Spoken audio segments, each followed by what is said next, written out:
Okay, fifth grade, today we're going to start lesson 10-5, subtracting mixed numbers. So please get your textbooks out and open to 262 and 263, and your spirals open to that next clean page. Okay, we're going to start with today. I want to start with, get your lesson number copied here in your page numbers, and let's get the objective down. The objective today is going to be to subtract fractions with unlike denominators, including mixed numbers. That's the new part for today.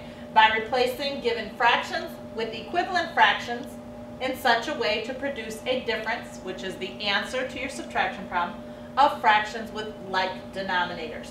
So the same steps that we've been doing fifth grade for subtracting fractions, but this time we're going to add the mixed number in there. Okay? Take a second to write down the objective, and then I want you to put your pencils down, and then we're going to start together in the textbook first today, and then we will copy steps down. Look at the top of page 262, please, where it asks you, how can you subtract mixed numbers? A golf ball measures about 1 2/3 inches across the center. What is the difference between the distance across the center of the hole and the golf ball? It says choose an operation. It says subtract to find the difference. So what information, fifth grade, do we need to solve this problem at the top of the page? What do we need to know? What two things? Okay, the first thing is we need to know the distance across the center of the hole, which is what number there on your page on the picture? Good, 4 1/4 inches. And then what is the distance across the center of the ball? 1 2/3. So that is the subtraction problem we need to do. 4 1/4, take away 1 2/3. So follow with me to the top of 263 where it says step 1. Your first step is going to be to go ahead and write equivalent fractions with the least common denominator. So again, we look there and our fractions are 1/4 and 2/3. What are our two denominators? Good, 4 and 3. What's the LCM or LCD for 4 and 3? 12, good. Now don't forget, if you didn't know how to come up with that just in your mind, then you're going to have to take and write the multiples of 3 and 4 off to the side so that you can see that 12 is your LCD. Okay, now they show you there to make equivalent fractions. So 1/4 equals 3/12 and 2/3 becomes 8/12. So now your problem is 4 3/12, take away 1 8/12. And now look at the bottom of that first step. It says tip. You cannot subtract 8/12 from 3/12. So because that's the way it is, because you can't do 3 take away 8, you need to go and follow up and look at step number 2. It says rename 4 3/12 to show more 12s. So there you see 4 3/12 is changed to 3 15/12. Okay, and then they put the tip down there, 1 equals 12 over 12. In a minute, I will walk you through that step when we start taking our notes if you're unclear on how they made 4 3/12, 3 15/12. So we will go back to that in a minute. So now your problem is 3 15/12, take away 1 8/12. So step number 3 now tells us to go ahead and subtract the fractions. So what is 15 take away 8? Good, 7. Okay, over what number? What's the denominator? Stays the same. 12, good. Then it says then subtract the whole numbers. What are our whole numbers? 3 take away what?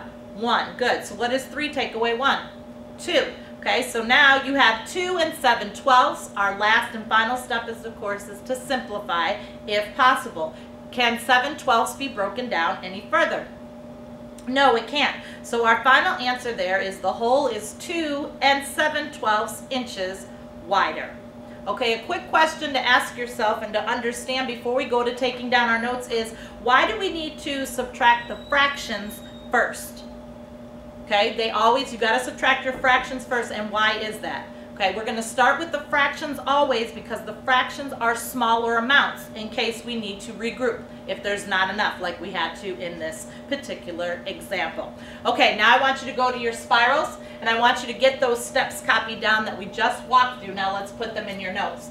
Step number 1 here, we want to write equivalent fractions with the least common denominator, something we've worked on and should go quickly. Step number 2, you want to rename the fraction to show more 12s. I put 12s in parentheses here because that is not always going to be the same number. When you rename something, it's not always going to be in 12s. Okay, but this step will be in there. Rename the fraction to show more. You might have to borrow in order to subtract. So for example here, we had 4 3/12. That wasn't enough, so we had to borrow because there was 8/12. So what we do here is this whole number 4 goes to a 3. Now when I borrow 1 whole of 12ths, how do I put that in fraction form? 12 over 12, remember, equals what? 1. So I kind of put a line here to help you make that connection that we're borrowing 12 over 12 because that's our 1 whole. We already have 3/12, so we got to put those two together. So 12 plus 3 gives us what? 15. So to rename 4 3/12, we now have 3 15/12. And that is not clearly shown in your textbook. So make sure you get this part copied down, and we will practice several times. Okay, then the third step then is to subtract the fractions. Copy that down. Then you will subtract the whole numbers. Copy that part down. And then simplify if possible. Okay, make sure you have those steps so you can refer back to them as we work through each problem.